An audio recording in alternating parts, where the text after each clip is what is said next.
À l'aube de ses 70 ans, Isabelle Adjani semble enfin prête à lever le voile sur les zones d'ombre qui ont sculpté sa vie et entretenu son aura de mystère pendant des décennies. Longtemps, elle a protégé certains chapitres de son histoire personnelle avec une détermination si farouche que même ceux qui occupaient une place privilégiée dans son entourage évitaient d'en évoquer les noms ou les souvenirs. Pourtant, le temps possède cette capacité étrange à adoucir ce qui paraissait jadis insurmontable. Et aujourd'hui, l'icône aux 5 Césars accepte de parler de cet homme dont la présence fut brève, mais dont l'absence a laissé en elle une empreinte plus profonde que tout ce qu'elle avait vécu auparavant. Isabelle Adjani ne se tourne pas vers le passé pour exprimer des regrets. Ce qu'elle dévoile désormais ressemble davantage à une vérité enfouie, une vérité qu'elle a tenté d'oublier, de dissimuler, parfois même de nier pendant près de 30 ans. La comédienne reconnaît que ses plus grands triomphes se sont toujours accompagnés d'un prix. Sa célébrité lui a offert des rôles inoubliables, une admiration internationale et une place unique dans le cinéma français, mais elle lui a aussi imposé la solitude, la méfiance et des blessures dont certaines ne se sont jamais refermées. Pourtant, parmi toutes les ruptures, tous les deuils, toutes les tempêtes qui ont ponctué sa vie, une relation se distingue. Non pas en raison de sa durée, mais parce que son écho ne s'est jamais totalement dissipé. Bien avant qu'elle n'atteigne cet âge où l'on ose enfin dire ce que l'on n'aurait jamais avoué plus jeune, Isabelle Adjani avait vécu un amour si fulgurant qu'il l'a obligée à se reconstruire entièrement. Cet amour, c'est celui qu'elle a partagé avec l'acteur britannique Daniel Day-Lewis au moment où tous deux se trouvaient au sommet de leur article. Leur rencontre, survenue après la première britannique de Camille Claudel, fut le point de départ d'un lien d'une intensité imprévue, presque dangereuse. À l'époque, Adjani sortait de relations marquées par la passion et la tourmente, alourdies par les exigences de la célébrité et les blessures qu'elle portait depuis l'enfance. Daniel Day-Lewis, de son côté, était déjà une légende en devenir, mystérieux, magnétique, aussi brillant que difficile à suivre. Ensemble, ils formaient un couple fascinant, admiré mais rarement compris, 2 artistes hypersensibles cherchant une vérité émotionnelle qui dépassait de loin la simple passion amoureuse. Leur relation, faite de fulgurances et de fêlures, allait pourtant s'effondrer quelques mois avant la naissance de leur fils, Gabriel Kane. Et c'est ce départ, silencieux et brutal dans sa forme, qui allait briser quelque chose en Isabelle Adjani, une part d'elle qu'elle ne parviendrait jamais vraiment à réparer. Aujourd'hui, près de 3 décennies plus tard, elle accepte enfin de nommer ce qu'elle avait passé sa vie à fuir. Cet amour fut peut-être le seul dont elle ne s'est jamais remise. Pour comprendre la profondeur du lien qui unira plus tard Isabelle Adjani à Daniel Day-Lewis, il est nécessaire de remonter loin avant leur rencontre. Car cet amour n'a pas éclaté dans un vide sentimental. Il est né dans le cœur d'une femme façonnée par la peur de l'abandon, la solitude précoce et une enfance où la tendresse ne coulait jamais de source. Avant de devenir l'icône magnifique, mystérieuse et insaisissable qui a marqué le cinéma français, Isabelle était une petite fille cherchant désespérément une place dans un monde où elle n'avait pas l'impression d'appartenir. Elle a grandi loin du glamour auquel son nom aujourd'hui est associé.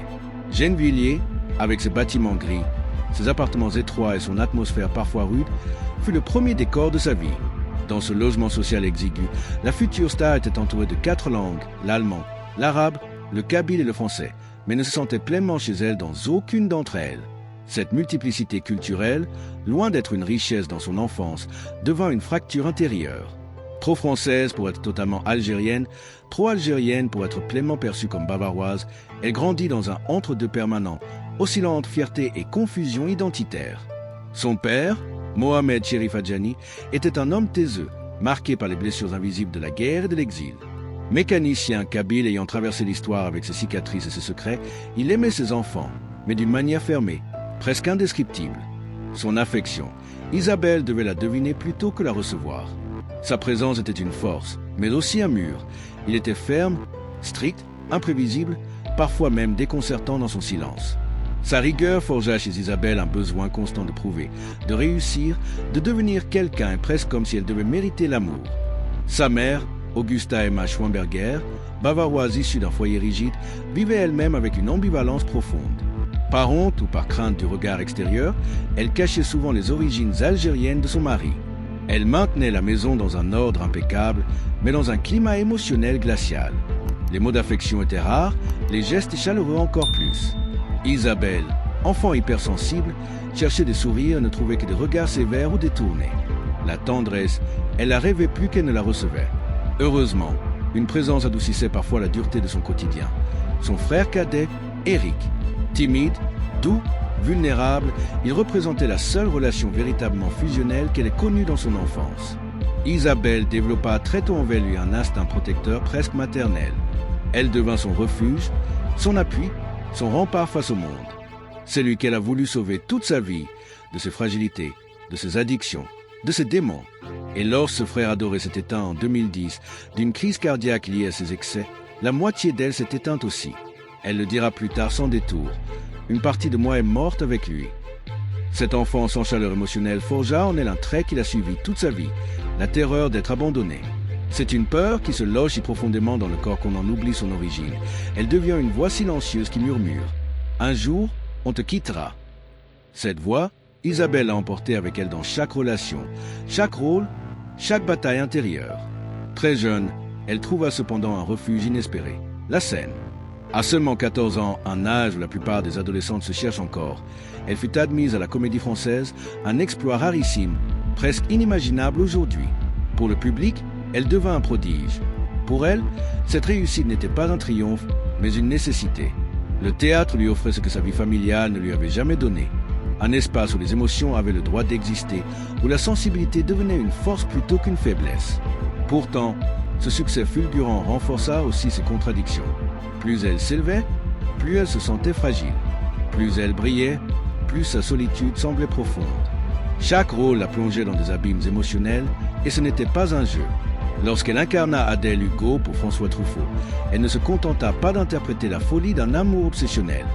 Elle replongeait dans ses propres blessures, au point que le réalisateur craignait pour sa santé mentale. La rupture entre Isabelle Adjani et Daniel Day-Lewis ne fut pas un séisme bruyant, médiatisé ou conflictuel. Elle fut l'un de ces effondrements silencieux, presque imperceptibles de l'extérieur, mais d'une violence intime dévastatrice. Pour Isabelle, ce n'était pas seulement la fin d'un amour, c'était la répétition d'une blessure archaïque, celle qu'elle portait depuis l'enfance, la peur originelle d'être laissée derrière. Lorsque Daniel s'éloigna, ce ne fut ni par colère, ni par trahison. Aucun éclat, aucun ultimatum. Rien qui permette de comprendre, rien qui permette de combattre. Juste un retrait progressif, presque invisible, comme si l'homme qu'elle aimait s'effaçait lentement de sa propre vie. Et cette disparition, parce qu'elle était muette, parce qu'elle n'offrait aucune explication, devint pour elle un choc bien plus profond que tout ce qu'elle avait vécu auparavant. Isabelle se retrouva seule face à une réalité qu'elle refusait encore de nommer. Elle était enceinte, vulnérable, et le père de son enfant s'était retiré dans un silence impossible à déchiffrer.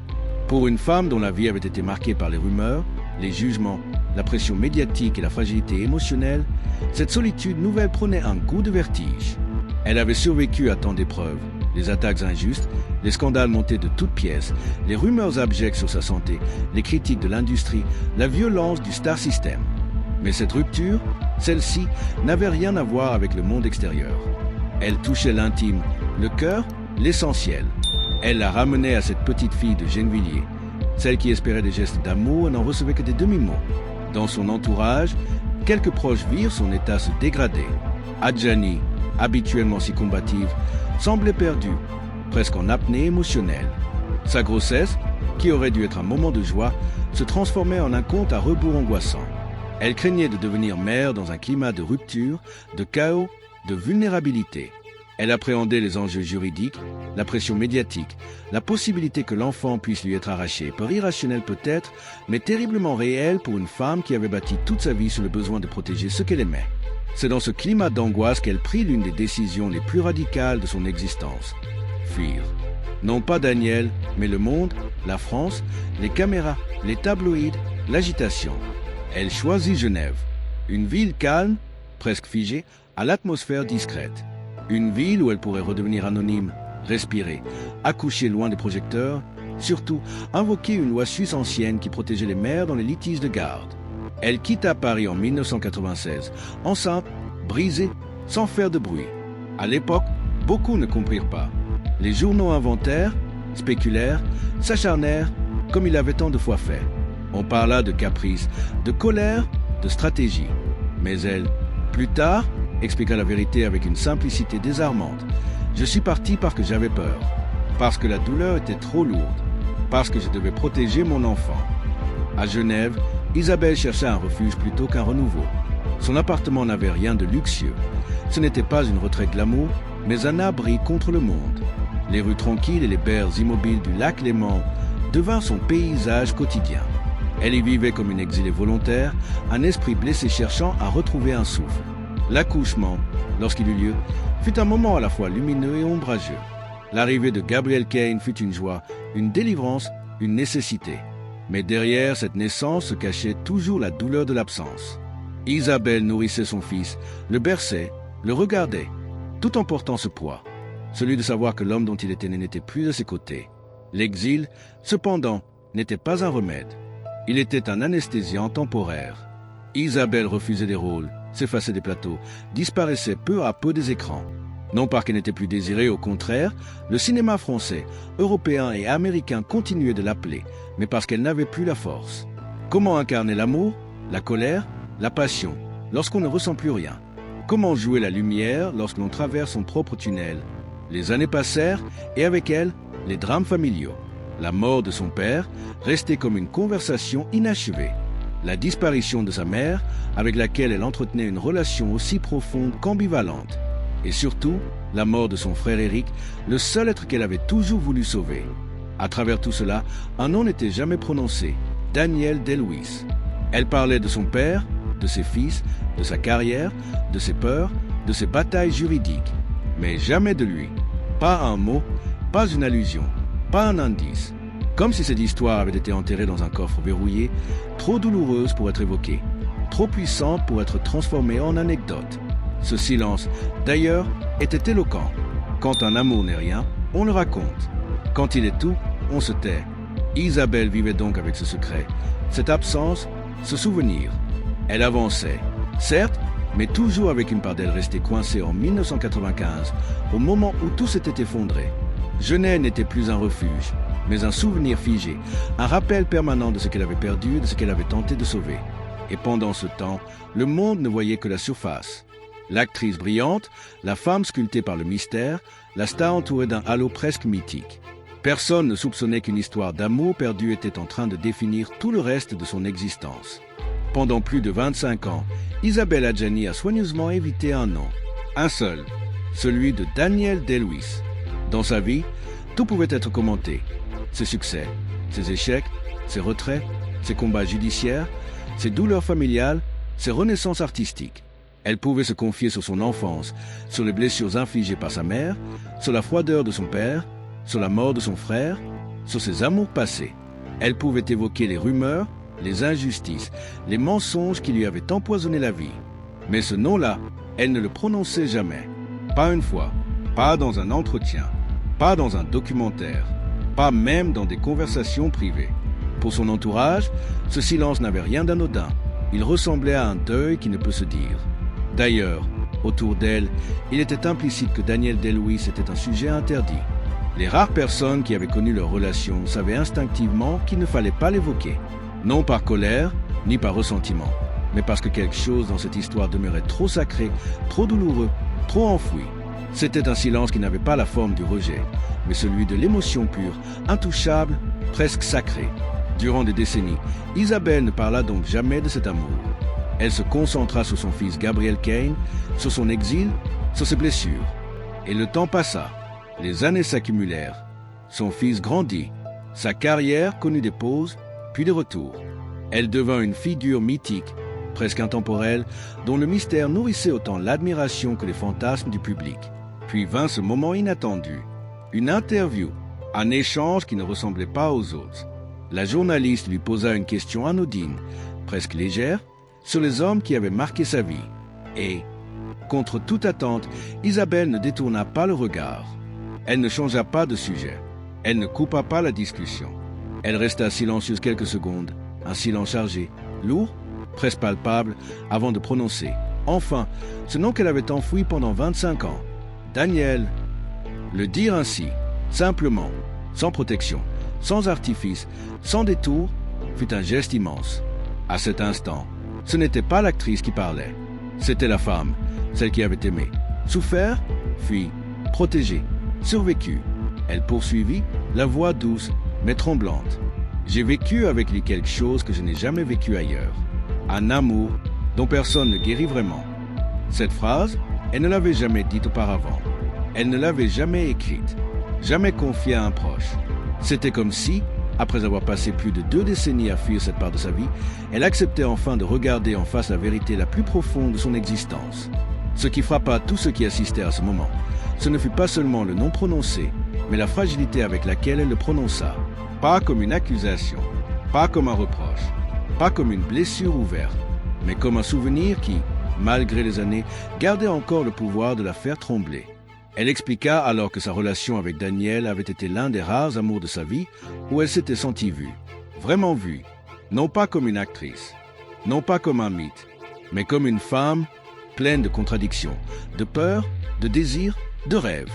Elle dit qu'avec lui, elle avait connu une forme de vérité émotionnelle qu'elle n'avait jamais retrouvée après. Ce n'était pas une confession nostalgique, c'était un constat lucide. Il est le seul homme dont je n'ai jamais complètement guéri, dit-elle. Une phrase qui résonna comme un aveu universel. Celui qu'on a aimé trop tôt, trop fort, trop profondément, est souvent celui que la vie finit par nous enlever. Elle évoqua également pour la première fois la violence silencieuse de leur rupture. Non pas pour accuser Daniel, mais pour expliquer le choc émotionnel qu'elle avait subi. Elle raconta comment l'absence, plus que la séparation elle-même, avait été insupportable. Comment chaque jour, en regardant son ventre s'arrondir, elle oscillait entre la joie et l'effroi. Comment elle avait vécu cette grossesse comme une victoire et une défaite simultanée. Comment elle avait quitté la France pour protéger son enfant, mais aussi pour se protéger elle-même d'un amour devenu impossible. Ce qui étonna le plus, cependant, fut la compassion qu'elle manifesta envers Daniel. Elle aurait pu nourrir de l'amertume, de la colère, du ressentiment.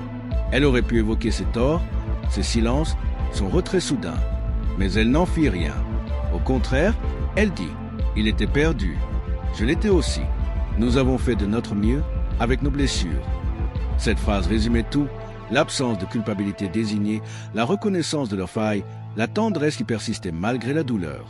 C'était une manière de dire qu'un amour peut être immense, même s'il échoue, qu'une rencontre peut changer une vie sans pour autant la stabiliser, qu'une histoire peut se terminer sans jamais vraiment disparaître.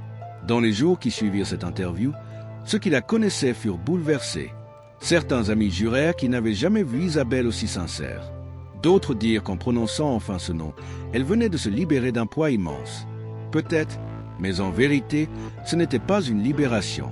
C'était une reconnaissance, une manière de dire au monde « J'ai aimé, cet amour m'a construite, cet amour m'a brisé, et pourtant, je le porte encore. » Ce nom qu'elle n'avait jamais voulu prononcer devint alors une clé, une porte ouverte vers tout ce qu'elle avait enfoui. Et soudain, l'image de la femme mystérieuse qui protégeait jalousement son intimité se fissura pour laisser apparaître une vérité bien plus belle, celle d'une femme qui avait aimé au point de se taire pendant 25 ans. Atteindre 70 ans n'est pas anodin pour une femme comme Isabelle Adjani. Toute sa vie, elle a été scrutée, analysée, idéalisée, parfois déformée. Pendant des décennies, on ne lui a pas simplement demandé d'être une actrice. On lui a demandé d'être une apparition, une énigme, une perfection, une icône à la fois proche et inaccessible, réelle et irréelle.